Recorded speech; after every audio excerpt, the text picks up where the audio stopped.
സത്യം പറടാ, ഏതാ പെണ്ണ്? അത് എന്റെ വകയിലൊരു അമ്മാവന്റെ മോളാ. വകയിലൊരു അമ്മാവനോ? അത് നിന്റെ അമ്മയ്ക്ക് ആങ്ങളമാരില്ലല്ലോ. ഇനി ഉള്ള സത്യം പറയാമല്ലോ. അത് KSRTCയിലെ പുതുതായിട്ട് ചാർജ് എടുത്ത വനിതാ കണ്ടക്ടറാ ഇന്ദു. എടാ, വനിതാ കണ്ടക്ടർ ആണെങ്കിൽ ട്രാൻസ്പോർട്ട് ബസ്സിലല്ലേ കാണേണ്ടത്? അവൾക്ക് നിന്റെ സ്കൂട്ടറിന്റെ പുറകിൽ എന്താ പണി? വിഷ്ണു, എന്റെ പേഴ്സണാലിറ്റിയിലാണോ സ്വഭാവത്തിലാണോ ആ കുട്ടി ആകർഷ്ടയായതെന്ന് എനിക്കറിയില്ല. നിർലോഭം സ്നേഹം ഇങ്ങോട്ട് കിട്ടുമ്പോ അല്പമെങ്കിലും തിരിച്ച് അങ്ങോട്ട് കൊടുക്കാതിരിക്കുന്നത് പാവമല്ലേ. മാത്രമല്ല, കുഞ്ഞുനാൾ മുതലേ ഉള്ള ഒരു ആഗ്രഹമായിരുന്നു ഒരു വനിതാ കണ്ടക്ടർ വിവാഹം കഴിക്കണമെന്നുള്ളത്. ഒരൊറ്റ അലക്കാൻ പറ്റുന്നുണ്ടല്ലോ. എടാ, ഡ്യൂട്ടി സമയത്താണോ പ്രേമിച്ചുകൊണ്ട് നടക്കുന്നത്? അതും കമ്പനി സ്കൂട്ടറിൽ. പ്രേമത്തിന് സ്വന്തം സ്കൂട്ടറെന്നോ കമ്പനി സ്കൂട്ടറെന്നോ ഉള്ള വ്യത്യാസമില്ലടാ. ദേ, മേലാൽ ഡ്യൂട്ടി സമയത്ത് ആ പെണ്ണിനെ നിന്റെ കൂടെ എങ്ങാനും കണ്ടാൽ അന്ന് തീരും നിന്റെ പണി. ഇതിന്റെ പേരാണ് അസൂയ. ഇംഗ്ലീഷിൽ ജലസി എന്ന് പറയും. നീ ഇപ്പൊ പറഞ്ഞതിന് ഇംഗ്ലീഷിൽ നോൺസെൻസ് എന്ന് പറയും. വല്ല സെൻസ് ഒക്കെ മതി എനിക്ക്. കല്യാണം കഴിക്കാൻ പോണ പെണ്ണിന്റെ തലമുടിക്ക് ഇത്ര ഇഞ്ച് നീളം വേണം, കണ്ണിന്റെ കൃഷ്ണമണിക്ക് ഇത്ര മില്ലിമീറ്റർ ഡയമീറ്റർ വേണം, നടക്കുമ്പോ കഴുത്ത് 15 ഡിഗ്രി ചരിഞ്ഞിരിക്കണം, കണ്ടാൽ ആഫ്രിക്കക്കാരെ പോലെ തോന്നണം, പക്ഷെ ചിരിക്കുമ്പോ ചൈനീസ്കാരെ പോലെ ഇരിക്കണം എന്നുള്ള കണ്ടീഷൻസ് ഒന്നും എനിക്കില്ല. എന്റെ പേഴ്സണൽ കാര്യങ്ങളിൽ തലയിട്ടാൽ ഊരാൻ പറ്റാത്ത അവസ്ഥയാണെന്ന് എനിക്കറിയാം. അതെ, ഈ കണ്ടീഷൻസും ഡിമാൻഡ്സും ഒക്കെ പിൻവലിച്ച് നല്ല ഐശ്വര്യമുള്ള ഒരു കുട്ടിയെ കല്യാണം കഴിച്ച് ജീവിക്കാൻ നോക്ക്. എത്ര നാളാ ഞാൻ ഈ ക്യാരറ്റും ബീറ്റ്റൂട്ടും ഒക്കെ അരിഞ്ഞു സത്യം. ചെല് ചെല്.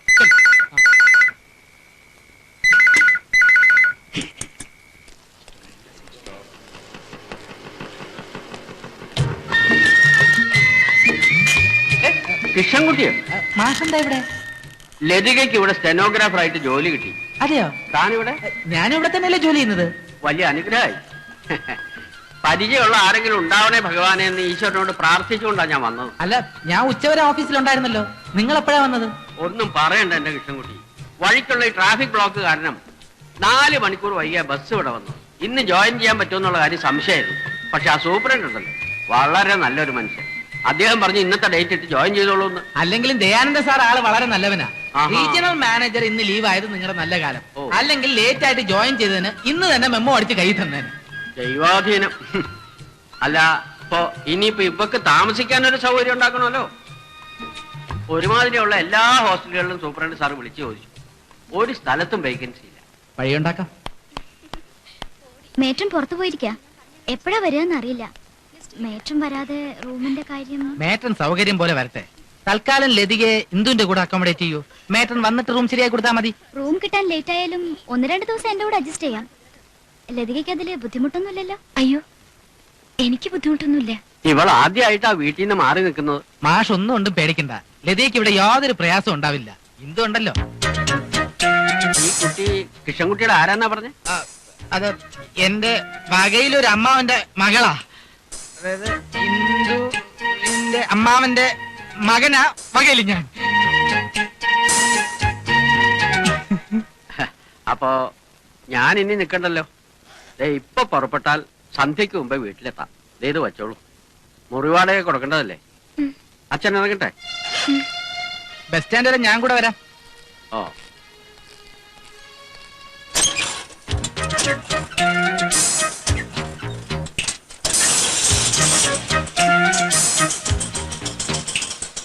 എന്താ എന്താ?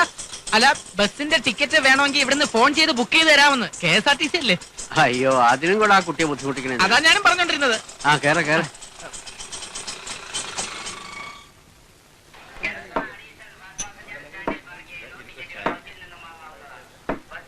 ഈ ജോലി കിട്ടുമെന്ന് അശേഷം പ്രതീക്ഷിച്ചതല്ല. എത്ര ഇടത്ത അപേക്ഷകൾ അയച്ചത്. ഇന്റർവ്യൂവിന് നടന്ന് വയ്യാതായി. താൽക്കാലികമാണെങ്കിലും പിന്നീട് സ്ഥിരപ്പെടുത്തുമായിരിക്കും അല്ലേ? ഇപ്പൊ ഒന്നും പറയാൻ പറ്റില്ല.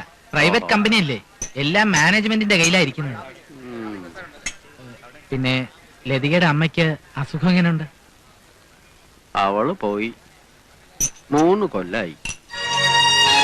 വേദന സഹിച്ച് ഇങ്ങനെ കിടക്കുന്നത് ഭേദം അതല്ലേ. ലതികയ്ക്ക് ഇപ്പൊ ഒരു ജോലി കിട്ടിയത് ഒരാശ്വാസമായി. കാര്യങ്ങളൊക്കെ മുമ്പോട്ട് നീങ്ങുന്നത് വലിയ വെത്തപ്പാടില്ല. എന്റെ ഒരാളുടെ പെൻഷൻ കൊണ്ട് എന്താവാനാടോ? വിവാഹപ്രായമായി നിൽക്കുന്ന 3 പെൺപിള്ളേരാ. പല സ്ഥലത്തുനിന്നും ലതികയ്ക്ക് വിവാഹാലോചനകൾ വരുന്നുണ്ട്. പക്ഷെ ജാതകം കൊണ്ടൊന്നും യോജിക്കുന്നില്ല. ചൊവ്വാദോഷമുള്ള ജാതകമാണേ. ഈ അടുത്ത അവസരത്തിൽ ഒറ്റപ്പാലത്തുനിന്ന് ഒരു ആലോചന ഉണ്ട്. ജാതകവും യോജിക്കും. പക്ഷെ അവരുടെ ഡിമാൻഡ് കേട്ടപ്പോഴേ തനിക്കറിയില്ല എന്റെ കാര്യങ്ങളെല്ലാം. എവിടെ നിർത്തി കൊടുക്കാനാ? വരുന്നവർക്കൊന്നും പെങ്കൊച്ചിനല്ല വേണ്ടത്. ഓരോന്ന് ആലോചിക്കുമ്പോ ഒരു രൂപവും കിട്ടുന്നില്ല. എനിക്ക് എന്തെങ്കിലും സംഭവിച്ചു പോയാൽ ആവശ്യമില്ലാത്തതൊക്കെ ആലോചിച്ച് മാഷ് മനസ്സ് വിഷമിപ്പിക്കരുത്. എല്ലാം ശരിയാവും. മാഷെ ദാ ബസ് വന്നിട്ടുണ്ട്. ആ പാലക്കാടനല്ലേ? ആ വേങ്ങര സർ, പാലക്കാട്ടേക്കുള്ളതല്ലേ? ആ അതെ ആ കേറിക്കോളൂ. ആ ഉള്ളോട്ട് നിന്നേ. ലതികയോട് കത്തയക്കാൻ പറയാൻ മറക്കരുത്. ആ. ഒറ്റയ്ക്ക് ജീവിച്ച ശീലമില്ലാത്തൊരു പെണ്ണാണ്. ഒന്ന് ശരി. സൂക്ഷിച്ചോളണം.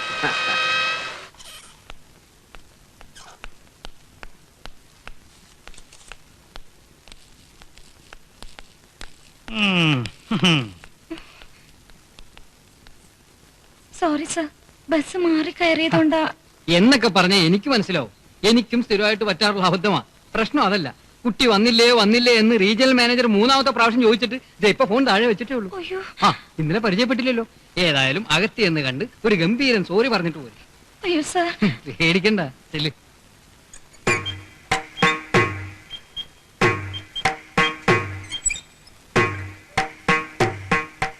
Sir good morning sir. Morning.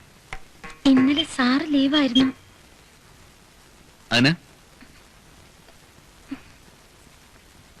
Sir, ഞാൻ ഇന്നലെ പുതിയതായിട്ട് ജോയിൻ ചെയ്ത സ്റ്റെനോഗ്രാഫറാണ്. അതുകൊണ്ട് ഇന്ന് ലേറ്റ് ആയിട്ട് വരണമെന്നുണ്ടോ? അല്ല സർ, ഞാൻ ലേറ്റ് ആവാൻ കാരണം. See, I don't want to hear any explanations.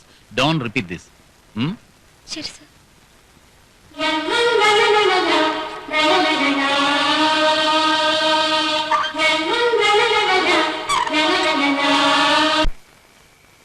ദാ നോക്ക്, നല്ല കിളി പോലത്തെ കുട്ടികളാ. പല പല ബ്രോക്കർമാരിൽ നിന്ന് ഞാൻ തപ്പിയെടുത്തതാ. ഇതില് എന്റെ എല്ലാ കണ്ടീഷൻസും ഓക്കെ ആയിട്ടുള്ള കേസുകൾ എത്ര ഉണ്ട് അത് പറ. അതിപ്പോ പറയാൻ പറ്റില്ല. കാരണം കുട്ടിയെ ഇഷ്ടപ്പെട്ടെങ്കിൽ മാത്രമല്ലേ അതൊക്കെ അന്വേഷിക്കേണ്ട കാര്യമുള്ളൂ. ദാ ഇത് നോക്ക്, എന്തൊരു സൗന്ദര്യം. വല്ല സിനിമാക്കാരും കണ്ട അപ്പ തപ്പിക്കൊണ്ടുപോകും. ശരിയാ, പ്രേതമായിട്ട് അഭിനയിക്കാൻ പറ്റിയ മുഖം. ദാ ഇത് നോക്ക്, ഈ കുട്ടിയുടെ ശരീരം കണ്ടാൽ തന്നെ അറിയാം ഇതിന് നല്ലതുപോലെ കുക്കിംഗ് അറിയാമായിരിക്കുമെന്ന്. ദാ ഇത് കണ്ടോ, വയലേലകളുടെ പശ്ചാത്തലത്തിൽ ഒരു ശാലീന സൗന്ദര്യം. വയലേലകളുടെ ശാലീന സൗന്ദര്യത്തിന്റെ പശ്ചാത്തലത്തിൽ ചുരിദാറിട്ടൊരു കരിങ്കുരങ്ങെന്ന് പറയുന്നതായിരിക്കും കുറച്ചുകൂടെ ശരി. വിഷ്ണു, അതെ, ഉം. എന്നെ ഇങ്ങനെ ടൂരിന് മാത്രമാണ് നിന്റെ ഉദ്ദേശമെങ്കിൽ നമുക്ക് ഈ പരിപാടി ഇവിടെ വെച്ച് അവസാനിപ്പിക്കാം. അതാ നല്ലത്. എടാ, ഒരു പെണ്ണിനെ നിനക്ക് ഇഷ്ടപ്പെട്ടില്ലെങ്കിൽ പിന്നെ ഈ ശാലീന സൗന്ദര്യം കൊണ്ട് നീ ഉദ്ദേശിക്കുന്നത് എന്താണെന്ന് പറ. അതീ എന്താ നിന്റെ നാവ് ഇറങ്ങിപ്പോയോ? അല്ല, ഈ ശാലീന അതങ്ങനെ എക്സ്പ്രസ് ചെയ്യാനൊന്നും പറ്റില്ല. വേണമെങ്കിൽ ഒരു എക്സാമ്പിൾ പറയാം. നമ്മുടെ ഓഫീസിൽ പുതുതായി ജോയിൻ ചെയ്ത സ്റ്റെനോ ഇല്ലേ? ലതിക. ആ, അതുപോലത്തെ ഒരു ശാലീന, നിഷ്കളങ്ക, ഗ്രാമീണ സൗന്ദര്യം. എക്സാക്ട്ലി.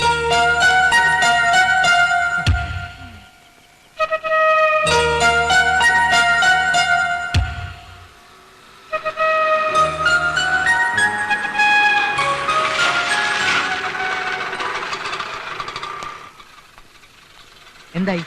എല്ലാ വിവരങ്ങളും ഞാൻ ലതികയോട് ചോദിച്ചു. Very good. എന്നിട്ട് ഡ്രൈവിംഗ് മാത്രം അറിയില്ല. അത്രേ ഉള്ളൂ, അത് സാരമില്ല, നമുക്ക് ഈസി ആയിട്ട്. പറയുന്ന മുഴുവൻ കേൾക്ക്.